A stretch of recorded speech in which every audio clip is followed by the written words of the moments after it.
Yeah, I mean, we're excited to start game week. Like everybody in the country right now, everybody's got hope this time of year. Everybody feels like the work that they've put in is going to lead to results that they really want, and our team's certainly no exception. We've talked about the opportunities here, starting back in January, and I'm excited for these guys to get their opportunity to go out there and play. We've got a group of kids that have worked really hard to be in position to go out there and go play really good football, and I can't wait for them to get to go out there and do their thing. Nothing better than opening the season at home in front of your crowd, in front of your fans. And it's been a lot of work that goes up into this point. This week is about just kind of finishing that preparation process. We feel like we got in a good place getting started on our game plan for Southeastern, and really looking forward to seeing our kids go out there and compete and do things the way that we expect them to do it. Besides like chemistry and leadership and all those intangibles, what are the things that maybe was one of the question marks that y'all had going into camp that you're the most excited about that you've seen on the field in practice and scrimmage that your team has done in college? I think most of it is just kind of the team bonding for the most part and coming together. But, I think it's those positions that we talked about, the depth that we really needed to see come along in places like the defensive line, where you got a lot of guys that are going to go out there and get to play this year and make an impact. At linebacker, some of those young guys behind Chris Moncrief and Jordan Quibido have come along the way you want them to. The running backs, those guys, they've heard all the questions that have been asked, and they've risen to the occasion, and I'm excited to see them go out there and get to put it into action. So I'm just really excited about the guys that have waited for their turn, that have worked really hard to be in this position to get a chance to do it.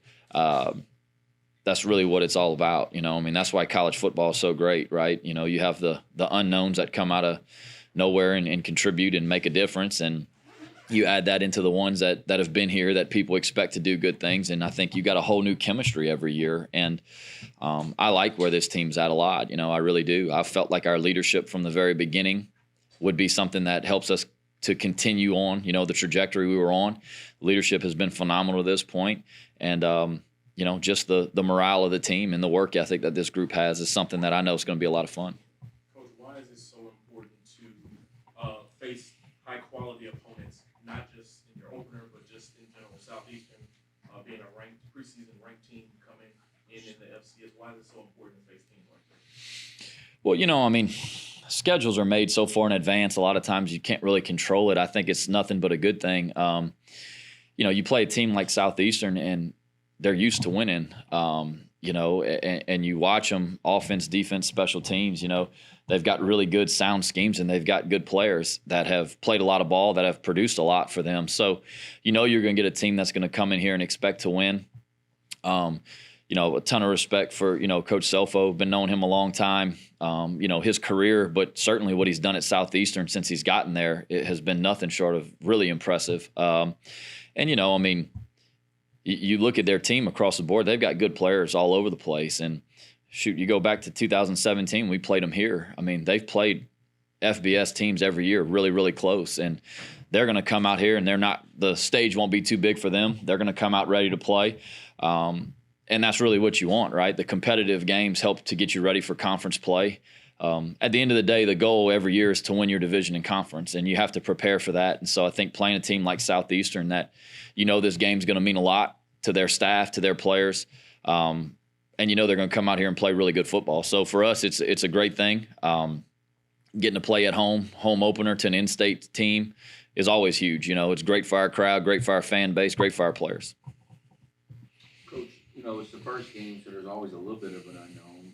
You got a new quarterback. They had a really big playmaking quarterback who did a lot for them last year. Right. How much of an unknown is Southeastern for y'all as a coaching staff that you prepare for? I think they've got a really strong identity in what they are. They have a new DC calling it this year, but he's been there the last couple years, and his background is similar to what they do. I'm sure there'll be some wrinkles here and there. The quarterback they have, we're pretty familiar with. He was a starter at South Alabama for a couple years, and to say he's very capable is an understatement. Guy's a really good player.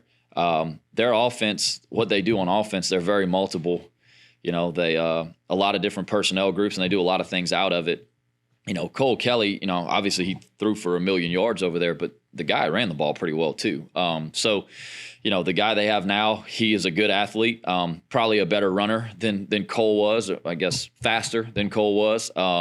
Maybe not quite the passer, but there's always a little bit of give and take in there. And I think that their offense is set up where I don't expect to see them go to something completely different, because they've had so many different schemes and so many different types of plays that got the ball in the hands of the people it needs to get into. And I think they're going to continue to do that. So, certainly there's some unknowns. They'll have some wrinkles like everybody does. But I think they'll, for the most part, look the same. Coach, what about your playbook? You pretty much stay pretty vanilla because it is the first game and you don't want to tip your hand too much to your conference opponents, or how does that work? Heck no, we got to go win this game. It's no, you go out there and you go out there and you call the game and you play the game to win it, and whatever that looks like, you go out there and do it. So for us, like I said, I've got a lot of respect for this team coming in here. So do our coaches and so do our players. So no, to think that we're going to hide things to save it for later, that's definitely not the case. We're going to go out there, we're going to have our game plan in, and we're going to go out there and try to execute it and find a way to win.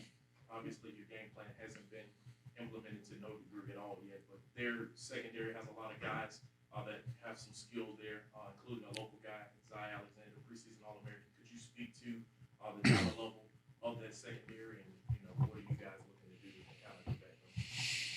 Yeah, their secondary, they got 2 preseason All-Americans, if I'm not mistaken, at corner. Zai, obviously, I know him really well. Recruited him out of high school, from Laurelville, and I've followed him over there, and he's played great since the day he got there.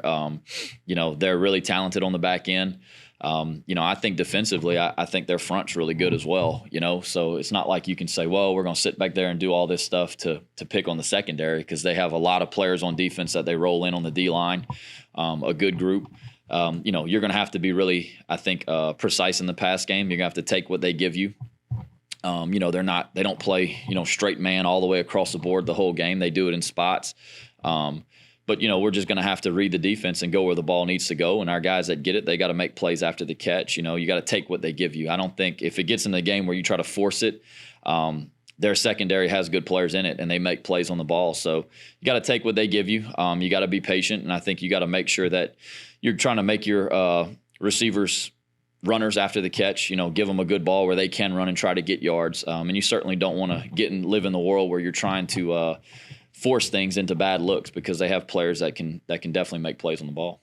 What areas of your team right now are you still concerned with? Well, we feel good about our team. There's a lot of guys right now that I think do have to go out and actually play the game.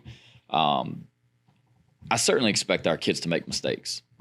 I'm not, naive enough to think we're going to go out there and play a perfect game. I've never been a part of one. So, we're going to make mistakes and we're going to have some growing pains with some of these guys, but we got the right mix of veterans and youngsters that have to go out there and play. And I think that's part of the maturity process, right? Those young guys that never got to do it, they're going to make young guy mistakes, quarterbacks included. It's all part of the process. And, I think the thing that you want to do is, I've heard this a long time, my whole career as a player, as a coach, that, you make the most improvement from week 1 to week 2. Because the first game, no matter how much you prepare, the first game's the first game. We've worked really hard to get our baseline for the first game at a high level, where the improvement to week 2 is certainly at a higher level. For us, we expect to make mistakes. I know that's going to happen, but, you just got to get them out there and let them go do it. And until you do it, you don't really know exactly where you're at, but I'm certainly excited to see it. And to that point, 5 days out, how much work do you feel like is left for what you perceive to be your best 2 deep going into the first week? For the most part, most of that's decided. We do have good depth, though, and we will play a lot of players, which I think is important. A 12-game season is a long season, and you don't know how it's going to shake out in the end. I don't have a crystal ball. Can't tell you who's going to be healthy at the end, who's going to be playing good at the end, who won't. So I think the more guys you can play, particularly early, I think the better it is. I think it's really important that some of these guys that are going to be good players get experience early in the year. Even if it means they're maybe not quite as good as the starter, there's still value in them getting out there and getting meaningful snaps because you never know when you're going to need them. Nathan Thomas is an example last year. We played him a little bit early, and as the year went on, he played more and more, and at the end of the year, he was a starter for us. So there's just so many scenarios that play out.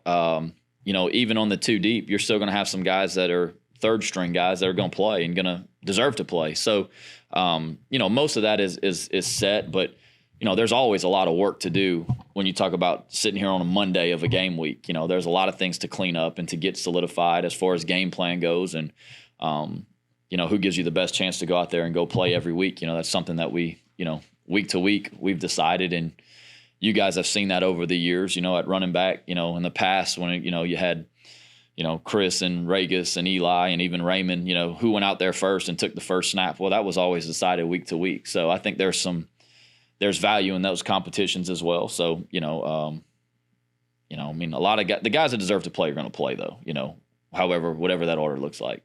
What does it mean to you to be able to coach this game? Obviously, you were a player, you played well. Now it's here, right? I mean, you can see it, it's tangible. I know you got to coach the bowl game, but now this is really, you're taking over. What are your emotions heading into this week as you get ready for your first regular season? Well, it's been a long off season, and Jake Delhomme came and spoke to our team this year, and his message for our team was, answer the questions. It feels like all off season, that's all we've done is answer questions that people had about, a variety of things. It's time for us to answer the questions, and I'm excited about that because our team, they're a little bit of a chip on their shoulder type of operation. I've kind of been like that my whole life a little bit, and we embrace that, and we look forward to answering the questions. And certainly, people are entitled to having questions and opinions and things like that. But we've got the team to go out there and answer them the way that we want to, and that's what I'm excited about. It's never about the coaches; it's always about the players. And for me, I know how hard this group has worked, and I know the sacrifices they make to have success, and I'm just excited to get to run out there and get to see them work. Coach, have you settled kicker, or is that going to go all the way to Saturday like you suggested? We're still working through it. It's been really close. I think Kenny's had a bunch of really good days, and he's got a body of work, over time. But Stafford has really come in pretty strong in camp as well. So, we're going to keep letting that play out. We're going to kick field goals, Monday, today, tomorrow, and Thursday. So we're going to keep tracking it all the way to the end. And like anything, the thing you tell them is, look, it might not work out the way you want, but you got to be ready because, things happen throughout the year. And Kenny's an example of that a couple years ago, right? In 2020, he wasn't the starter. Things didn't go the way we wanted it to go. He ends up being the starter and makes a bunch of big kicks for us. So, whether it be Kenny or Stafford or Klotz, who's still in the mix a little bit, we'll let the chips fall as they will, and we'll go out there and we'll plan A, plan B. So. With all that being said, other than obviously a 1 in the W column, what would be a successful first game for you for this season? Well, the most important thing is always winning. When you talk about when the scoreboard's on, you want to go out there and operate well. You don't want to slop around on offense or defense or special teams. You want it to look like you've gone out there and you've got a plan. The kids know the plan and they execute it well. You can turn on games and you can see what good ball and bad ball looks like. And you want to go out there and play good ball. You want to have answers for the quarterbacks in the offense, where the ball should go, how we should handle things. You want to see him get the ball there. Inevitably you're going to have, whatever that may be, a bad pass or a drop ball or a turnover here or there. And those things happen from time to time, but you want to go out there and you want it to look like you're operating the way you want it to. Defensively, you want to be tight in the run fits. You want to contest balls down the field. You want to have a good plan for what they're doing. You don't want unaccounted for people running down the field, whether that be in the pass game or in the option game. Again, you're going to miss a tackle every now and then. You're not going to make a play on the ball, but you want it to look like what you've worked all year and what we've seen them do. And I think you always, first game of the year when you go out there, you always want the kids to go play the way they've practiced, is what I should say, right? I feel really good about the way we've practiced, and you just want them to go out there and handle the first time under the lights the right way, and that's really what I want to see. All right, thank you, everybody. Thank you, guys.